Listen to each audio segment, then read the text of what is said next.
This mixdown method I'm about to show you is the exact same one I teach in my academy. And I know this method works because recently I had a new member join, and the first track he sent in for feedback was a bit of a mess. But after he'd been through all the content in the academy and sent in a new track, the mixdown was almost perfect. And I was absolutely shocked. So now I want to share this mixdown method with you to show you how powerful it is. Now we're going to split this video into 3 simple sections. Section 1 is sound selection, section 2 is volume control, and section 3 is all about the mixing space. So let's have a look at the project here. So you can see everything is separated into their appropriate channels. So we've got all the drums here, all the basses here, all the instruments here, the vocals here, and the effects here. So that's why I like to categorize everything into 5 sections.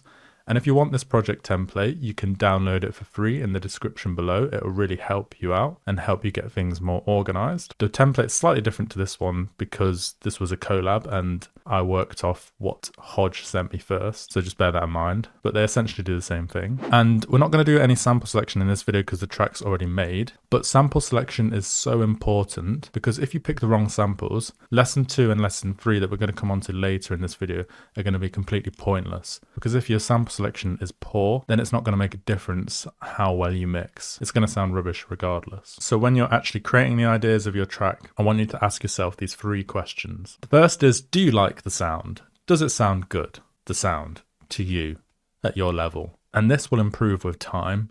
The more and more you produce and the better you get. The second thing you want to ask yourself is, what's the purpose of this sound? So for example, a kick drum, we all know what the purpose of a kick drum is and we know it needs to be in the track. Just do that for everything you add in, because you might find you're overcomplicating things by adding random samples in that don't even need to be there. For example, in this track we had way too many basses, so we just cut it down to just 4 bass elements instead of, I think it was like 6 before, and it made a world of difference and kept it simple. And then finally, ask yourself, does this fit into the track? So of course you're going to make sure it's in the key of your track. This track is in E minor, so all the tonal elements need to be in E minor, like the instruments and the basses and the vocals. But then you need to think, does this actually match the style of my track?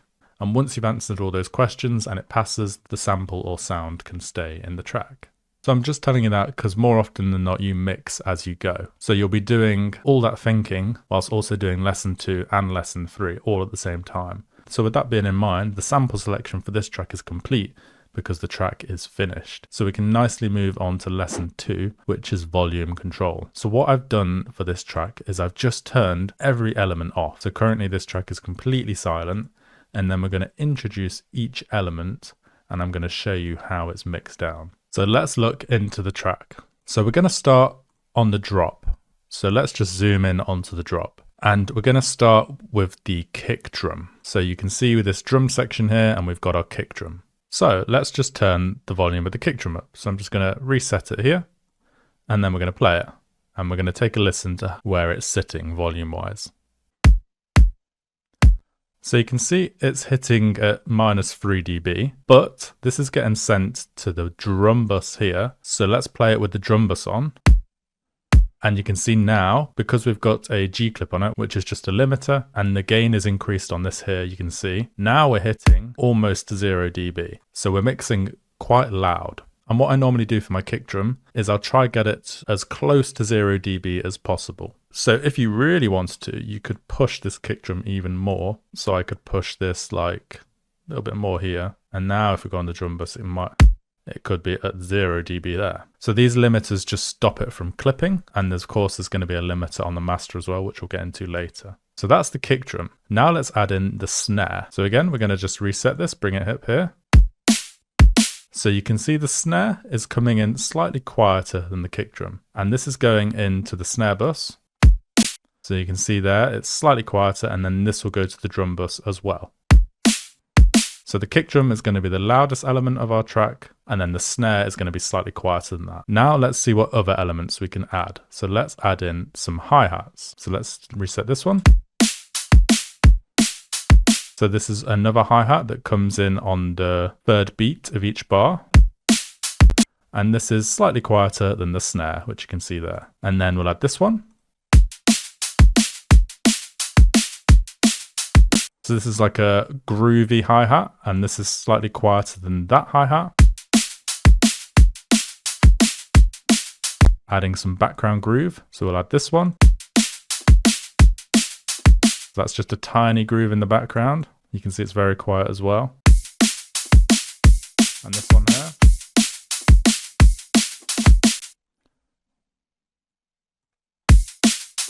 Same with this one. All the rhythm stuff are just very quiet and in the background. And then we've also got another drum loop.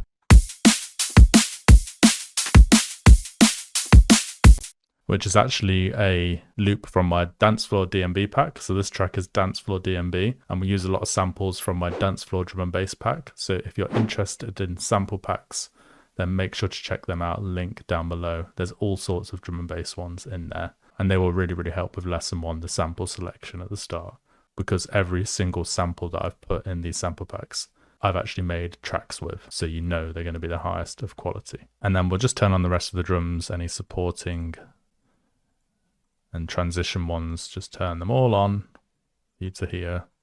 And then we end up with this. Now you might be wondering, you just put all the levels up to 0, but they all sound different. How have you done that? So the main way I actually mix stuff is on the side here. So this is what gain staging is essentially, because you're mixing it here before it goes onto the mixer channel. So this is the main method I use for mixing. So every element along here is mixed on here first to get the result on here. And then I typically reduce stuff on here as like a last minute mix down thing, or if I'm feeling lazy and I can't be bothered to go all the way back here. So that's why all these are the same level. So you figure out the levels using the level changer on here, and then you shouldn't really need to change the level on here unless it's like last minute thing, or unless it's like a bus or something like that. So now we've got our drums level sorted. We've got the kick, the loudest, snare slightly quieter, and then the hi-hat slightly quieter than that, and the percussion as well. We can look at the basses. You'll see all the drums are coming to this drum bus. We'll just play it with the drum bus so you can see.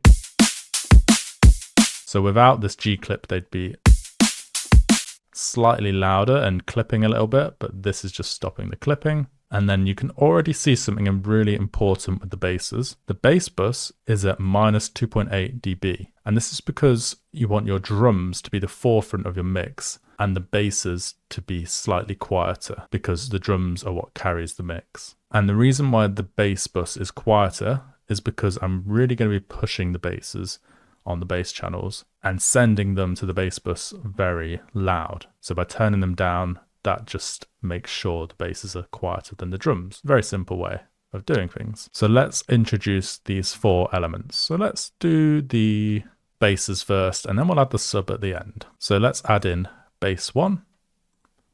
So this is the pulse bass. So you can see it's going from here into the bass group. And you can see I'm really pushing it. It's at 0 dB, hence why we need to turn it down on here. And then we'll add in the horn. So you can see the horn is coming in very loud as well. Basically 0 dB as well, hence why we need to bring the bass bus down.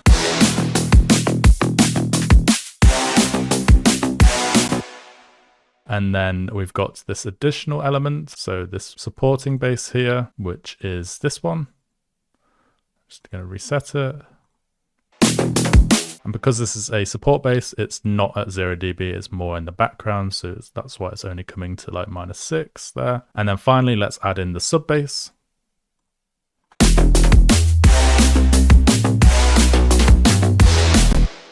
And the sub is coming in. And you can see not at 0 either. So I could push the sub to 0, so let's just test that now.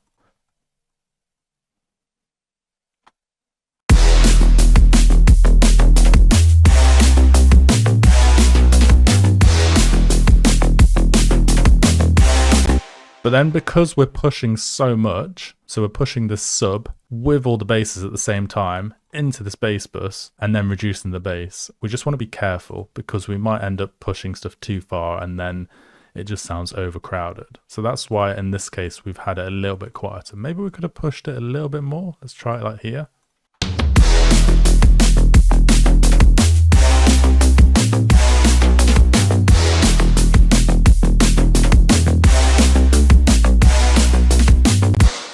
I actually think both sound good there, so let's just leave it like that. But you can see when you introduce the sub with the basses, if you've mixed it down right in less than 3, there shouldn't be any issues by doing this method. So pumping everything into the bass bus and then making sure there's a limiter on it to stop any clipping, and then simply reducing it down. So let's just have a look at the drum bus versus the bass bus now. So let's put this at full volume and you'll see what's going on here.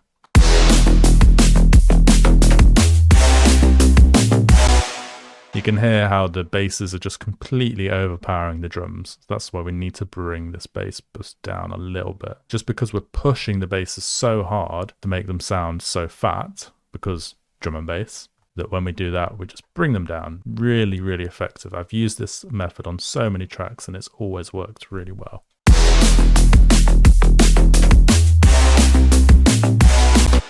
Now it sounds great. Now, honestly, people not doing this and just leaving here is something I see so common, especially in my academy when I'm giving feedback, because it's a bit of an ego hit reducing the basses, basically, because they sound so fat, the basses. You just want them to be as loud as possible, but you just need to take that hit, bring them down, make the drums the main element of the track. Trust in the process, and this, trust me, this sounds much better, and your ears will adjust if you've been having it at full volume before. Okay, so we've got the basses, the sub, the drums all sorted volume-wise. Let's add in the vocal now, because the vocal is going in the drop, so let's just see what this sounds like. So we've got our main vocal here with all the different reverbs on, and let's see how loud this is. Let me breathe.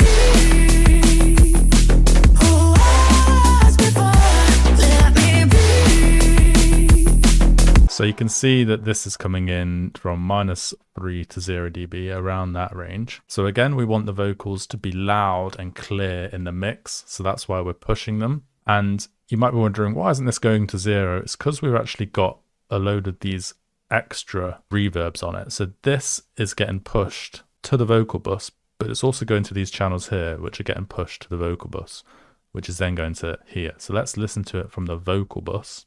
Let me breathe. Let me breathe.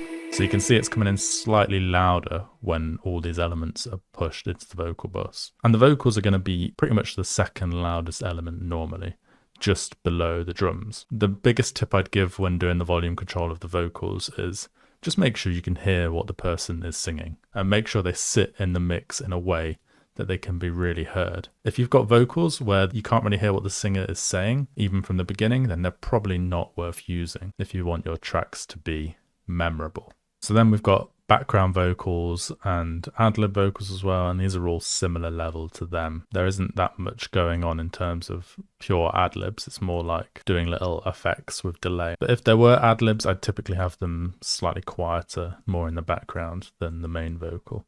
So now we've got some instruments. So let's have a look at this, because this is quite important, some of these. So I'm going to bring this one in first, as it's like a high-rise effect, and just listen to how quiet it is without the vocal. And look at that, it's so quiet, and that's because these are like almost like effects, they're in the background. But the main synth is this one here. So that again is quite quiet compared to the vocal. Let's listen. I can feel you everywhere. So when I'm doing this, I'll typically turn it up so you can hear it, but the main focus here is making sure that the vocals can be heard clearly. So I turn it up to a volume where the vocal can still be heard very clearly. So let's add in the other elements. So these are all just little background elements. So let's just...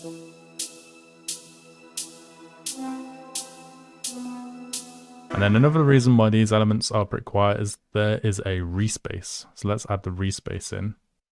I can feel you everywhere, like a shadow, like a fever. So you can see we've got the bass pumping and the instruments pumping here, and then the vocal quite a bit louder. And then we've got the last one, which is effects. And this is what a lot of people get wrong, but the effects are going to be almost like that one I showed you earlier, where it was super quiet. So let's have a look at the effects. Let me turn the effects on. And you're going to be like, whoa, why are they so quiet? They're just background stuff. This time I ain't coming back. If I win or lose, I don't even mind. I'm numb. I don't mind. Set me free. Let me follow the line. Trapped inside, I can So you hear that? You can like just about hear it in the background, but it's not like in your ears so that you can really hear it. And that's what you want with your effects. You want it to be like nicely in the background so it's barely noticeable. But if you were to remove them, you'd be like, whoa, something's missing from the track here. So that is the volume now set up of your track. Just to recap, your kick drum will be the loudest element, snare slightly quieter, hi-hat slightly quieter than that. It'll all be running to your drum bus, where you'll be pumping the mix, so it would be limited at 0 dB. You'll pump all your basses into limiters, pump the sub up as loud as you want, depending on the style of the drum and bass track, put it all into the drum bus, and then simply turn the drum bus volume down. Your vocals will be louder than your bass bus, but quieter than your drum bus. The instruments will be quieter than the vocals, but make sure you can hear the instruments clearly, whilst also hearing everything the vocalist is saying. And then the effects are going to be in the background, barely noticeable, but if they were to be removed, you would notice a big difference as well. So now this brings us on to the really important part, which is all about the mixing space. So the best way to explain this is with these two different things here. So the mixing space works in sort of a three-dimensional space.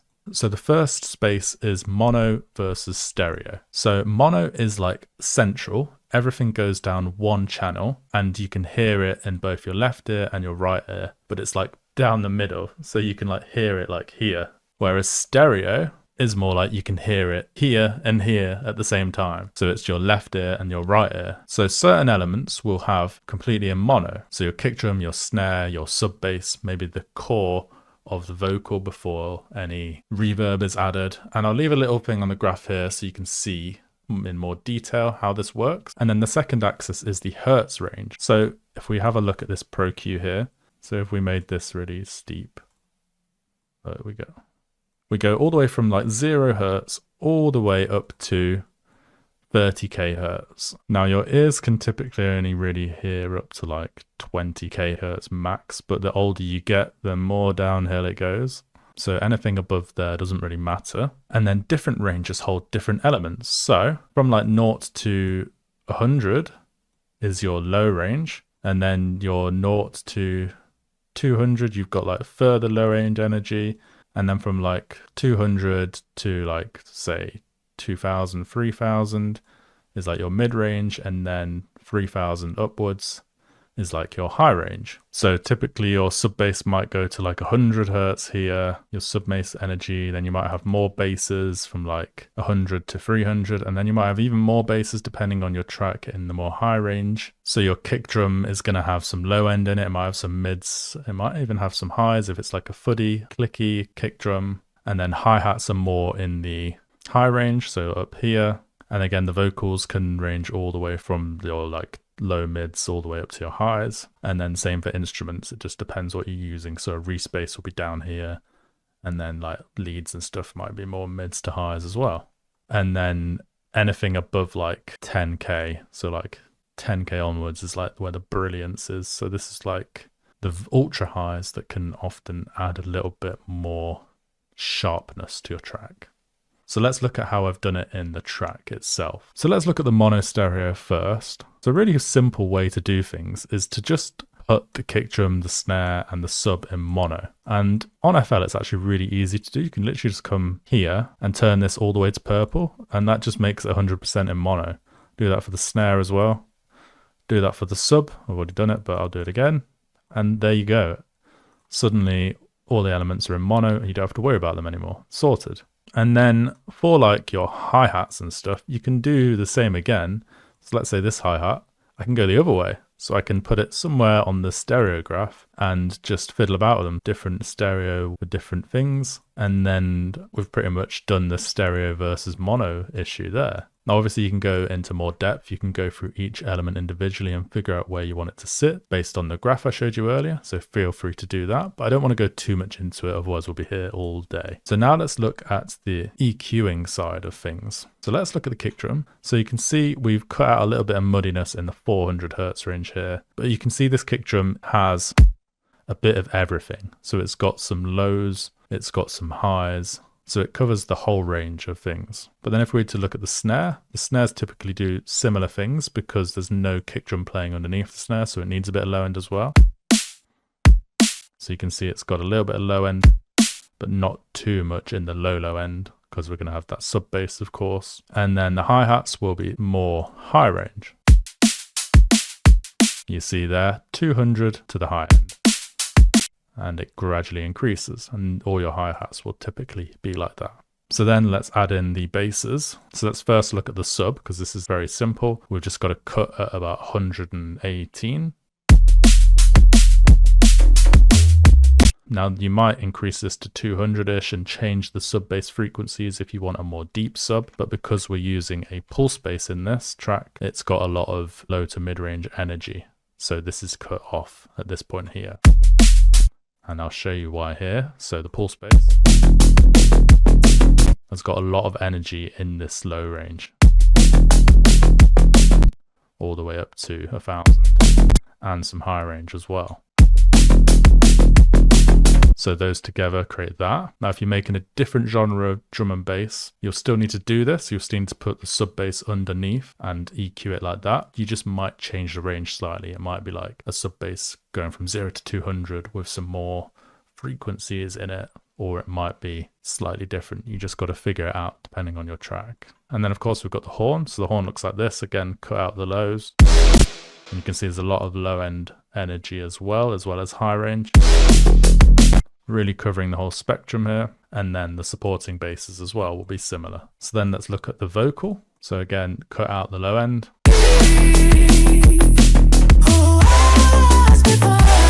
You can see 200 all the way to the high end there. And you can see I'm not actually doing that much. There's just like various effects on it to make it stand out more.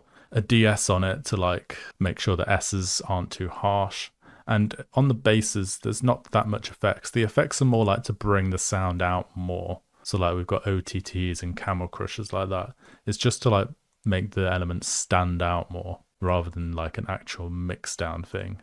The main mixdown thing is just the sample selection, the basic EQs, the elements in the right place, and then any extra plugins are just to like bring the sound out more, pretty much. You'll notice I don't go crazy with plugins at all. And then everything else is very straightforward. The instruments just sit where they sit. There's like pretty much no plugins apart from bringing the elements out more or adding extra things like reverb or delay. But that's a whole different thing. That's not really related to mixdown. The effects are just in the background. You can even put effects in mono if you want. So you could literally just go like that and put them in mono. That might help a little bit, but typically most effects are just like mono anyway. And then the last thing I want to cover on the master channel, without any Pro L on it, you'll see that it's like, whoa, exploding. And to fix that, we can literally just put a Pro L on it like that. Or if you don't have a Pro L, you can just use a limiter. So you can use Fruity Limiter. There is an Ableton limiter as well, but I don't really like it that much. But it still does a decent job. Or you can use a G-Clip, which is free, and there's other free ones as well, like KHS limiter. Yeah, there's a KHS limiter. I think this is free, so you can use this as well. And essentially this just masters the track as well. So if I put a U-lean on it, you'll see that the track is mastered because, look at this.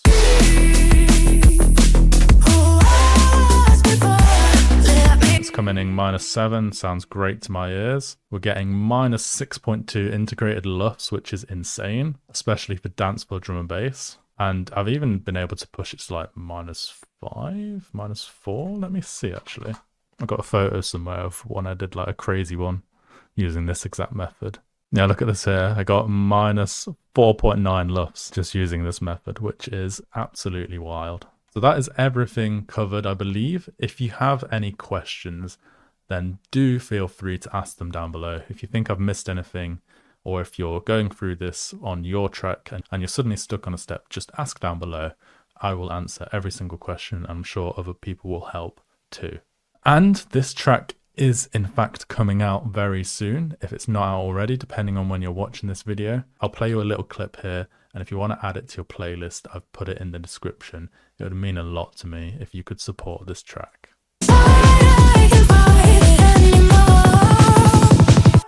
Let me breathe.